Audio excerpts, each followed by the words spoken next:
नाव में बैठा जाता है, बस डोली में बैठा जाता है।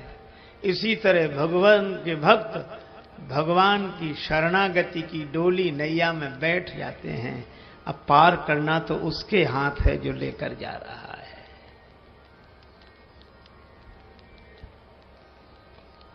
रथ में बैठे हुए लोग धर्मात्मा हैं। धर्म रथ का वर्णन है मानस में।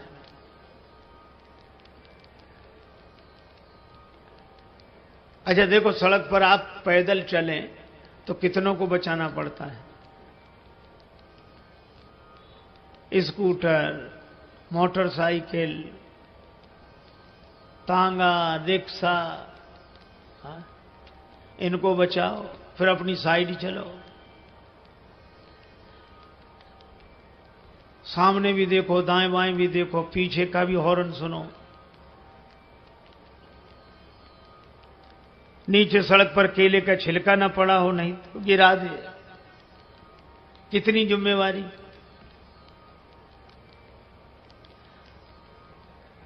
एक आदमी था, सिर झुकाकर चलता था, किसी से भी टक्कर हो जाए, और टक्कर हो जाती तो सिर उठाकर कहता कि बड़े गधे हो। लोग हंसते थे कि खुद टक्कर मारता, हमें गधा बोलता है। एक दिन सिर झुकाए जा रहा था, गधे से ही टक्कर हो गई, तो सिर उठाकर बोला बड़े, और जो देखा कि गधा है तो बोले अब आप तो आप ही हो, आपसे क्या कहना। अरे और तो और, कभी कभी ऊपर देखकर भी चलो। एक आदमी छत पे घूम रहा, पान खाए, नीचे से एक सज्जन निकल रहे थे, उसने बिना नीचे देखे पान की पीक चला दी, बेचारे के सिर पे गिरी। उसने हाथ जोड़कर कहा भाई साहब, नीचे देखकर नहीं थूक सकते थे? तो वो क्या बोले, तुम ऊपर देखकर क्यों नहीं चलते हो? अब बोलो। उसने मन में सोचा कि गनीमत है कि ऊपर देखकर नहीं चल रहे थे, नहीं सिर का स्थान मुंह ही होता। तो कितनी झंझट है, कितनी सावधानी है। लेकिन आप एक काम करो, पीछे बस आ रही है और बस में टिकट लेकर सीट पर बैठ जाओ, चाहे आगे बैठो, चाहे पीछे बैठो, चाहे दाएं बैठो, चाहे बाएं बैठो, चाहे सो, चाहे अखबार पढ़ो। अब आपकी कोई जिम्मेवारी नहीं। अब जिम्मेवारी तो उसकी है जो गाड़ी चला रहा है। इसी तरह भगवान की शरणागति रूपी बस में विश्वास का टिकट लेकर श्रद्धा की सीट पर बैठ जाओ, फिर आपकी कोई जिम्मेवारी नहीं। अब जिम्मेवारी तो उसकी है। एक बार दो बड़े संपन्न श्रीमंत सेठ बैठे थे, आपस में चर्चा हुई। एक बोला हमारा नौकर बड़ा मूर्ख है, दूसरा बोला हमारे नौकर से ज्यादा मूर्ख नहीं हो सकता। तो पहले वाला बोला नमूना देखोगे? उसने अरे इधर आओ, बुलाया, 10 रुपए दिए, जाओ बाजार से टेलीविजन ले आओ 10 रुपए में। और वो 10 रुपए लेके चला गया टेलीविजन लेने। उसने अपने मित्र का देखा, इसका ये 10 रुपए में टेलीविजन लेने जा रहा। दूसरा बोला कि अब हमें अपने नौकर का नमूना दिखाने का अवसर दो। हाँ, उसने अपने नौकर को बोला इधर आओ। हाँ कहिए साहब। तुम ऐसा करो, ऑफिस तो तुमने देखा है? हाँ देखा है। ऑफिस में चले जाओ। हाँ तो वहां जाकर ये देखो कि हम वहां हैं कि नहीं। और दूसरा भी चला गया।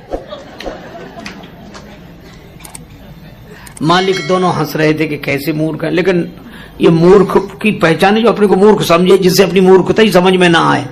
वो दोनों मिल गए वहां। नौकर मिले तो कहने लगे हमारा मालिक बड़ा मूर्ख है। क्यों? कह रहा था 10 रुपए में टेलीविजन ले आओ। टेलीविजन तो हम 4 ले जाते, पर उसे ये तो सोचना चाहिए था आज इतवार है, बाजार बंद है। बोलो। और दूसरा क्या कहता है कि हमारा मालिक और ना समझ, हमसे कहता तो ऑफिस में जाके देखो कि हम वहां हैं कि नहीं। हमको भेजने की क्या जरूरत थी, फोन नहीं कर सकता था?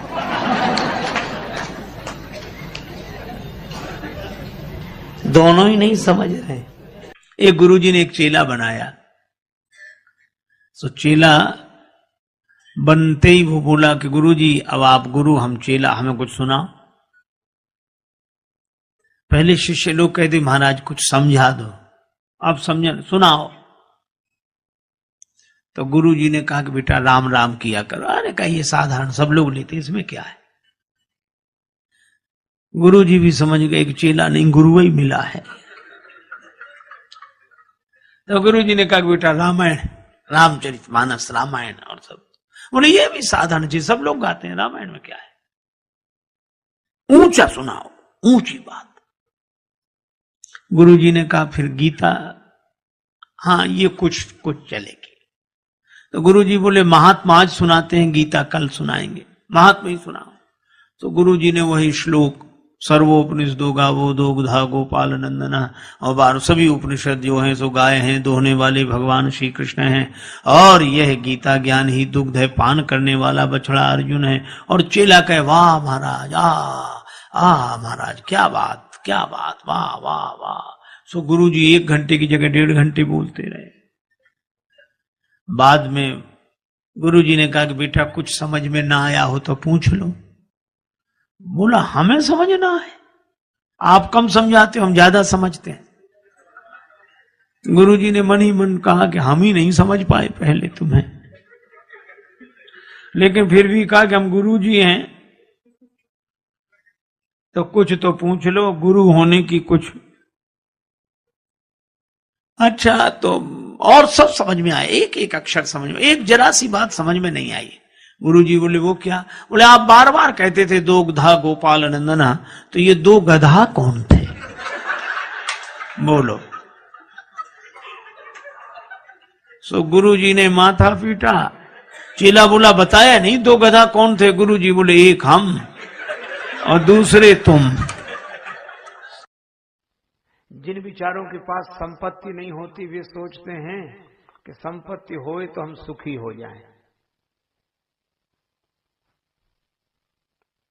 एक बहुत गरीबनी थी, उस गरीबनी के सामने किसी ने कहा कि रानी बहुत बड़ी होती है, बहुत संपन्न होती है, महारानी बहुत बड़ी, रानी बहुत बड़ी।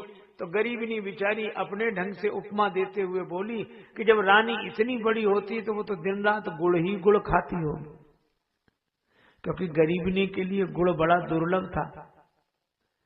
तो हमें जो चीज दुर्लभ होती है उसी को हम महत्व देते हैं, संपत्ति नहीं।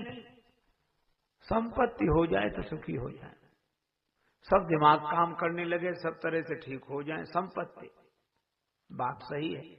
लेकिन संपत्ति का अगर सुख से संबंध होता, शांति से संबंध होता, तो महाराज मनु सुखी हो गए होते। हाँ, इतना जरूर है कि संपत्ति साधन है, यह व्यवहारिक जगत में हमें निश्चिंत कर देते। अच्छा देखो, संपत्ति पाकर हम सुखी इसलिए नहीं हो सकते हैं क्योंकि हमें जिस देश में जाना है वहां संपत्ति साथ नहीं जा सकती, ये तो यहीं रह जाएगी।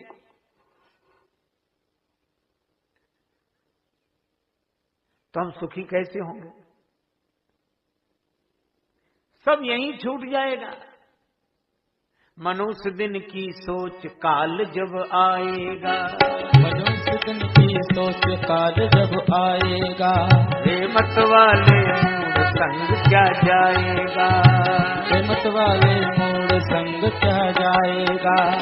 श्वासा के आने जाने का क्रम जब टूटेगा, श्वासा के आने जाने का क्रम जब टूटेगा, तो वर्षों में जोड़ा जो वो क्षण में छूटेगा, जो वर्षों में जोड़ा था वो क्षण में छूटेगा।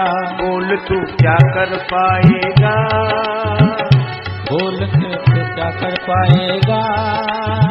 मनुष्य दिन की सोच काल जब आएगा, मनुष्य दिन की सोच काल जब आएगा, मनुष्य दिन की सोच काल जब आएगा। देखो भैया, संसार की जितनी चीजें हैं सब यहीं छूटेंगी, तो इन चीजों से हम सुखी कैसे हो जाएंगे? धर्मानुगो गच्छति जीव एकः, और धर्म क्या है? श्री तुलसीदास जी महाराज विनय पत्रिका में कहते हैं, राम को सुमिरिबो सब विधिहु को राज रे, और राम को विसारिबो निषेध सिर ताज रे।